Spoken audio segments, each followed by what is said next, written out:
skull. Or Eric von Daniken's classic book, Chariots of the Gods. Here's the crucial question. Who cares? It's just entertainment, right? Isn't it a nice escape from reality and a fun way to think about the world? It's not. Most pseudo-archaeology is racist and xenophobic, and like other forms of entertainment, it influences our culture in real ways. Let me give you an example. It's common to hear pseudo-archaeologists claim that groups like the ancient Egyptians or the ancient Maya accomplished incredible things, but only with the help of outside groups, like aliens or people from Atlantis. What you rarely hear is pseudo-archaeologists claiming that, say, Romans had help building the Colosseum, or that Greeks had help building the Parthenon. Why is that? For pseudo-archaeologists, Europeans could have accomplished their feats on their own, but non-Europeans must have had outside guidance. Claims like these are not just outrageous, they are offensive. Here, and in so many other instances, pseudo-archaeology sustains myths of white supremacy, disparages non-Europeans, and discredits their ancestors' achievements. I've spent the last 12 summers doing archaeological fieldwork in the Maya area. Several years back, I was staying in a small village along the Belize-Guatemala border. I spent day after day in the lab staring at tiny, brown, eroded pieces of ceramics. The Maya man who lived across the street made slate carvings to sell to tourists. He'd stop by every once in a while to chat, and one day he brought over a slate carving, and it was this image. The image carved into the sarcophagus lid of the Maya king Pakal around his death in 683 AD. This image is incredible, and it's complex. It shows the deceased king rising from the jaws of the underworld to be reborn as a deity. In the center is a stylized world tree that extends from the underworld through the realm of the living into the upper world. Around the edges is a sky band with symbols for the sun, moon, and stars. I was so excited to talk with my neighbor about ancient Maya religion, cosmology, and iconography. Instead, he wanted to talk about an Ancient Aliens episode he had seen, the one about the Maya. And he told me that this image was of an astronaut at the controls of a rocket ship. I was shocked. Instead of marveling at his own ancestors, he was in awe of a fictional alien. He even told me that one day he hoped to give this carving to Eric von Daniken, father of the Ancient Aliens phenomenon. Pseudo-archaeology undoubtedly harms its subjects, often indigenous people like the Maya. But it also harms its viewers. It harms all of us. Like other forms of racism, it exacerbates.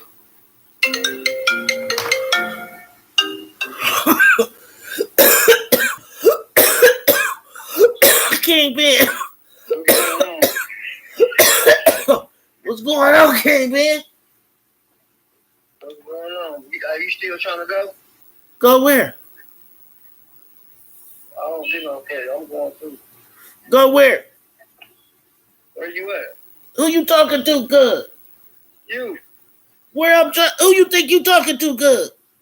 Oh, shit. Who this king, this Gitler? Yeah, you calling the wrong motherfucker, man. You called me by accident. No, I didn't. I'm sitting here. I'm working, cuz. I got an album coming out. The Gitler album. I'm cooking me some potatoes, waiting on to bring my food and weed now, man. And cigarettes.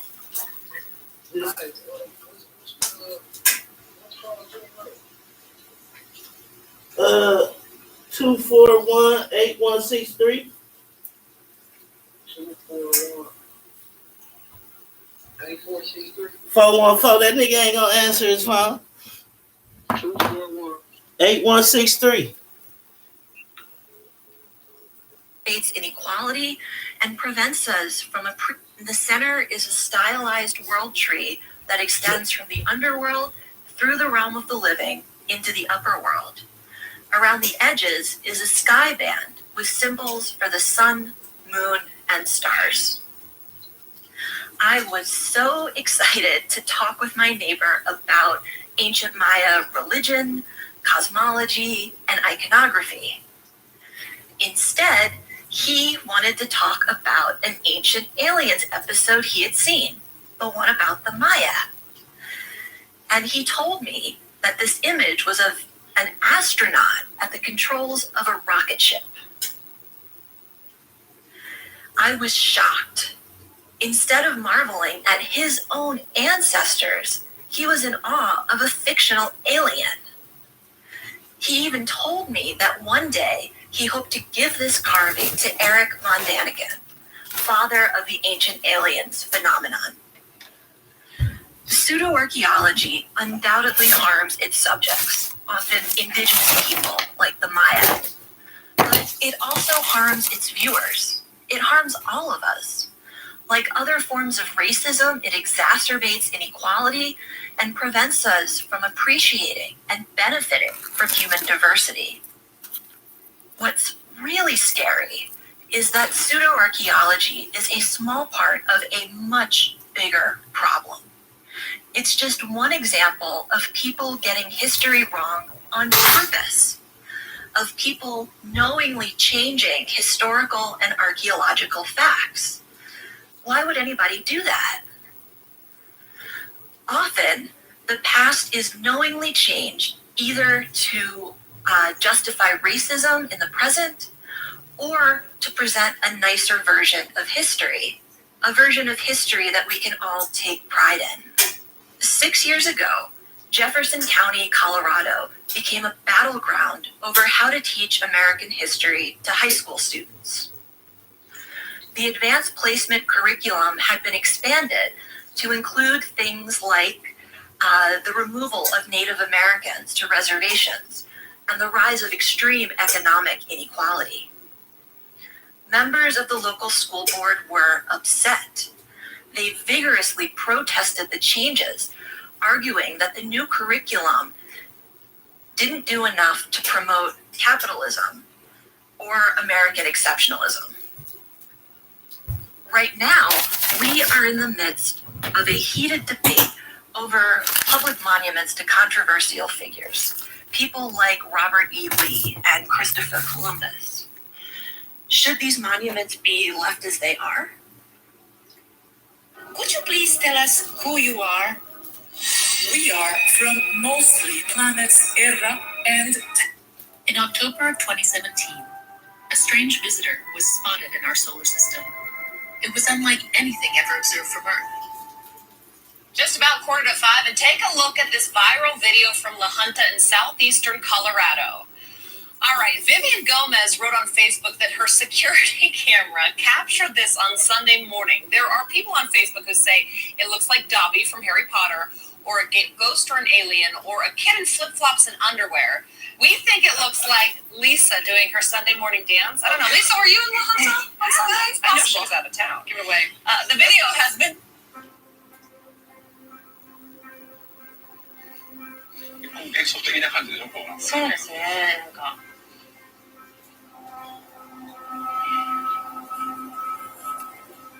Senganmori Mountain is a mystical and mysterious place.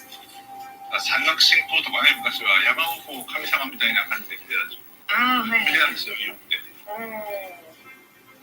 The legend is that it was created by aliens. Ever since the 1970s, residents from the nearby town of Ino, Fukushima, have reported seeing strange flying objects here. 山自体をそうそうそうそう。でもなぜなんですかね。なぜそんな石を。だからそれがね、UFO が来ないかね、目印になってんのか。目印。はい。それはもう飯野町も UFO の研究者たちとかはもう宇宙人が埋めたものっていういやふうに信じそういうふうには分かってる決めてはないけどどっちかなっていうことです。 Yuichi Aso grew up in Ino, hearing stories about the unidentified flying objects. He's dedicated his adult life to solving the mystery and now helps to run a new UFO research center. Before we get started, I want to that we have when it does not.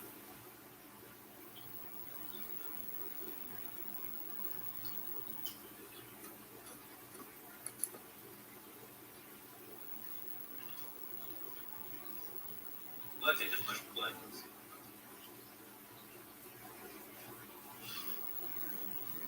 Everyone will see coming up right here is an intermittent electricity. Spherical object right here zooms by the window, right this area right here. Here we go. You see that part right there again? Went by. I think we're having a hard time stopping at the next one.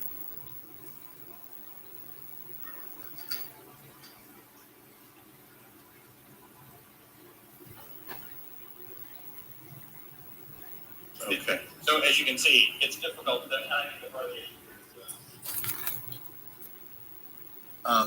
The laptop we're working with is not as easy for us stopping that video in the right spot. We'll describe what we have seen in that. What are we observing?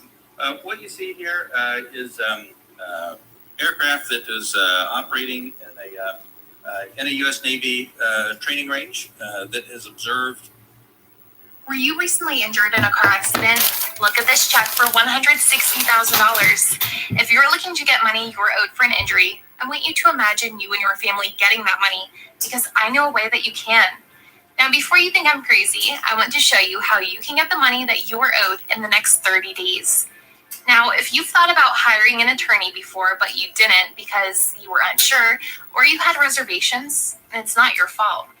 You were probably given no guidance and couldn't get a straight answer out of anyone about how much money you actually could make. I want you to capitalize on a limited opportunity that can have you cashing out a massive check in the next 30 days. This opportunity won't last long, and it's perfect for anybody who's been in a car accident in the last 2 years. Do you still think it's impossible? I'm willing to guarantee that by clicking on the link below and filling out the 15-second quiz, you'll get a free case evaluation from one of the best attorneys in your area. As long as you are not currently working with an attorney, we're confident that our team will help you get the money you deserve in as little as the next 30 days. Still think it's too good to be true? Let me tell you about our client, Steven. Now, when Steven first came to us, he was really unsure if his case was going to be worth anything. He was facing a lot of uncertainties in his life, and he didn't know if he was going to get paid for his injury at all. Turns out, after filing a claim with us, he was able to take home over $100,000 in settlement from an accident that was over a year ago. It's possible, no matter what you thought in the past, you can get the money you are owed, and probably a lot more than you were expecting. Simply click the button below and answer the questions about your case. And if you qualify, an attorney from our team will lay out a game plan instantly and for free. The fact that you have been through this pain means you deserve to be compensated. Together, we're going to hold the parties responsible and get you the money that you are owed. You deserve more, and we're willing to get you more. So what I want you to do is click the link below and fill out the 15-second quiz. And if after completion it says that you've qualified, it'll ask you for some additional contact details. And someone from our team will reach out and will lay out the fastest game plan for you to get the money that you are owed and get massive compensation for your injury. The YouTube video you were wanting to watch will always be there, but this opportunity and the resources behind it are limited. So click the button below, begin the short process, and we'll be in touch soon.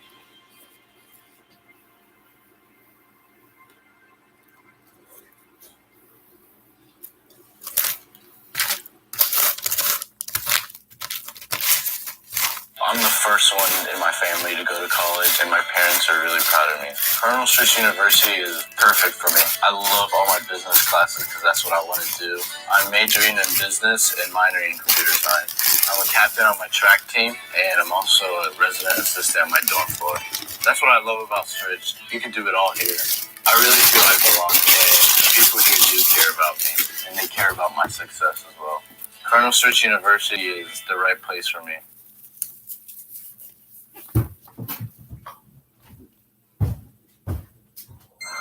These stories will have you questioning if life exists outside our universe. And if so, have aliens made contact with us? This is a spacecraft. But is it? A man in North Carolina caught this in 2018. It's a big silver aircraft hovering over a lake. The man who captured the image says he was convinced he was looking at a UFO. There was nothing like that I'd ever seen before. The video went viral, with many others hoping he was right. However, it turned out not to be an alien aircraft. It was just the Goodyear blimp. Company even confirmed it on social media, writing, "We don't want to get in the way of a good story, but that's definitely us." Sorry, space fans, not this time. Check this out. In 2016, these airport employees in Miami had no idea what they were looking at when a blue orb appeared in the sky. The ground crew posted videos of the phenomenon on social media, which drew comments like, "They are coming," and "Welcome to the world of aliens." But the truth was the opposite of an alien invasion. 3, 2, 1. Liftoff. It turned out to be a rocket launched into space from Cape Canaveral, and it happened just before the sun came up, which is what experts say caused the beautiful blue orb. That's what we're seeing is the expanding gases from coming out from the rocket lit up by sunrise. Others also seem to think blue light signals an alien encounter. When the sky turned blue in Queens, New York in 2018, the locals got a little worried. All I saw was blue, and then my lights flickered at home. So then when I went out, I saw from my back window, and I just saw like blue fire. The ominous glow could be seen for miles, and while it was spectacular to look at, people wanted answers. Some thought the worst. And then I said to my husband, we are being attacked. This is our terrorist attack. All my neighbors start to run, just run. Like the alien attack. But it wasn't terrorists or aliens. The blue glow was caused by explosions at a Con Edison power plant that were set off by a fire. No one was injured, but power was temporarily lost to the surrounding area, which included LaGuardia Airport. Alien enthusiasts were surely let down by this event. Oh my gosh, dude. In 2020, the Pentagon released 3 videos of unidentified flying objects that were recorded by Navy pilots. The pilots can be heard trying to understand what they're looking at. We're going against the wind. The wind's 120 knots to the west. 3 videos taken in 2004 and 2015 had been circulating in the media for years after being leaked, although the Navy did confirm their authenticity. The Department of Defense reportedly said it released the videos to clear up any misconceptions that they were not real or that there are more to them. Seriously, look at this thing.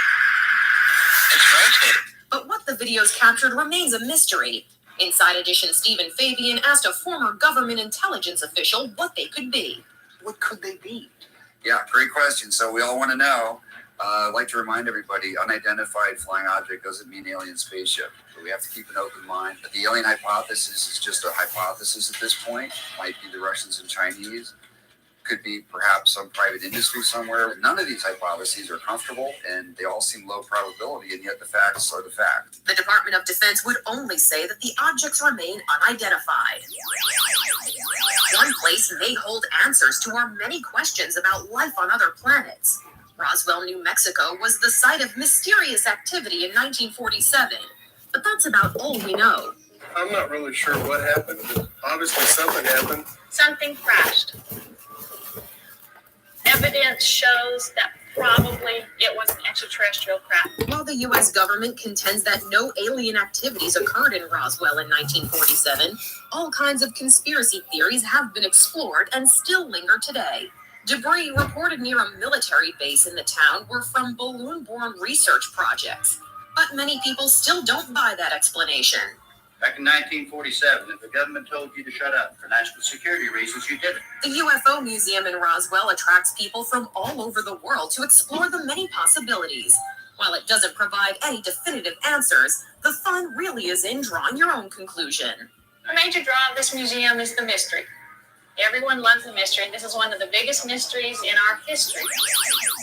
But some people say there's no doubt they have had alien encounters. In 2006, Starbucks report starts, and people have a place to go for support.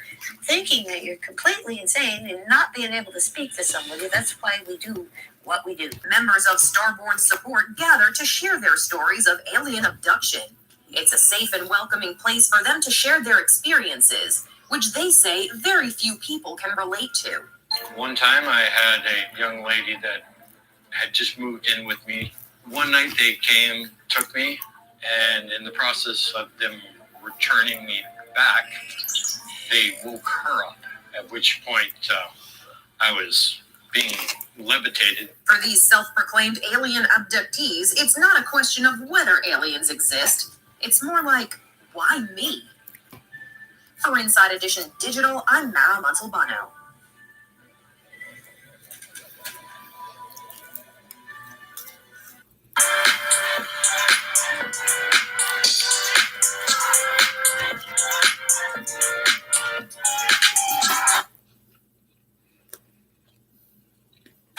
Are we alone?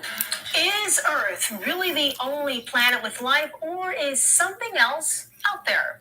Here's investigative reporter Shelby Myers with a story that just might make you rethink everything.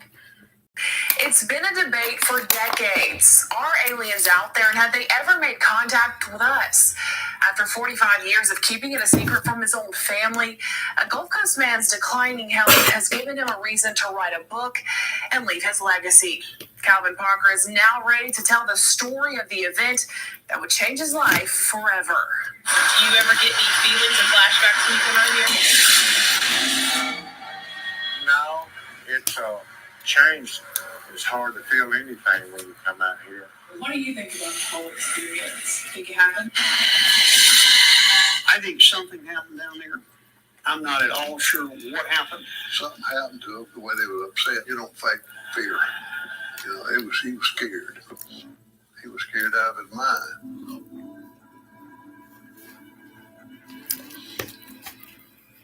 In 1973, Calvin Parker was 19, a hard worker who just wanted to build a home and raise a family. But those plans would be derailed during a fishing trip in Pascagoula. A real bright beam appeared all over us. And it kind of blinded me for a second. And when I got my vision back, I seen three bulky-looking creatures coming toward us. Parker will tell you, because of this night, he spent the last 45 years in hiding, scared to face the curious and unrelenting public eye. We'll get up and go to work in the morning. Nobody'd never know, and they won't make us out to be idiots. But after suffering a stroke and having 2 open-heart surgeries, in a rare interview, Parker is recounting to me the night that changed his life. We pulled up, and I noticed there was posted signs there.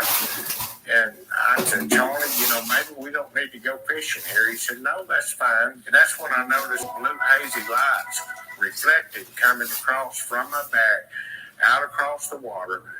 So I stood up thinking that I was going to go to jail for trespassing. Just north of where Ingalls Shipyard now sits, Parker and his fishing buddy, 42-year-old Charles Hickson, would do anything but fish that night. I seen 3 bulky-looking creatures coming toward us, and they was probably 4.5, 5 foot tall, built like football players.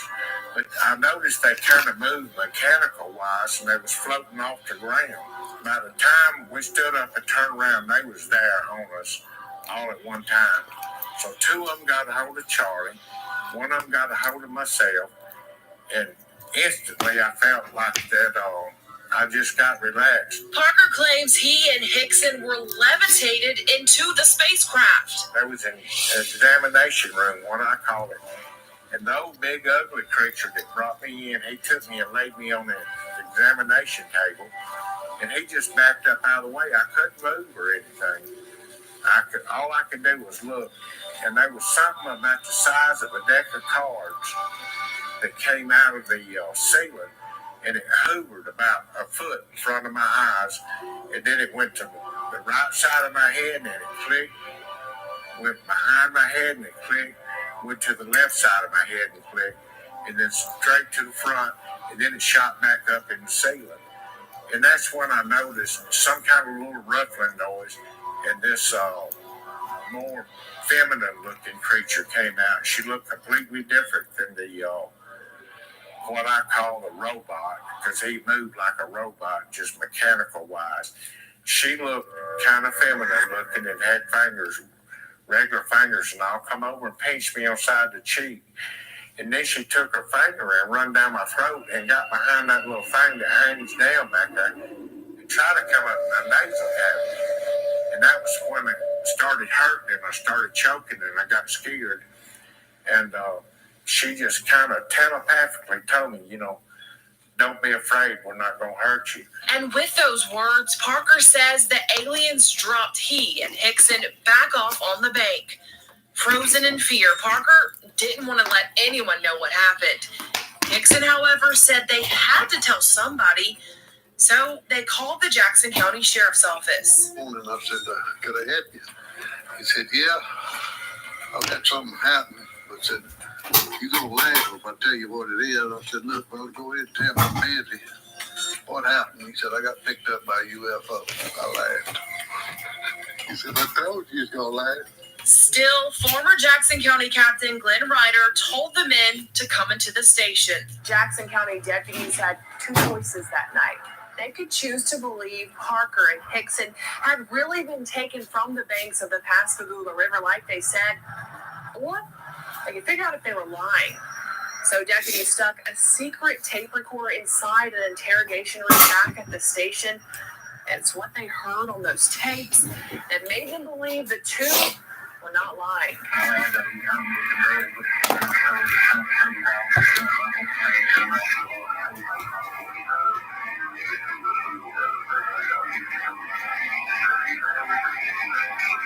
They were upset.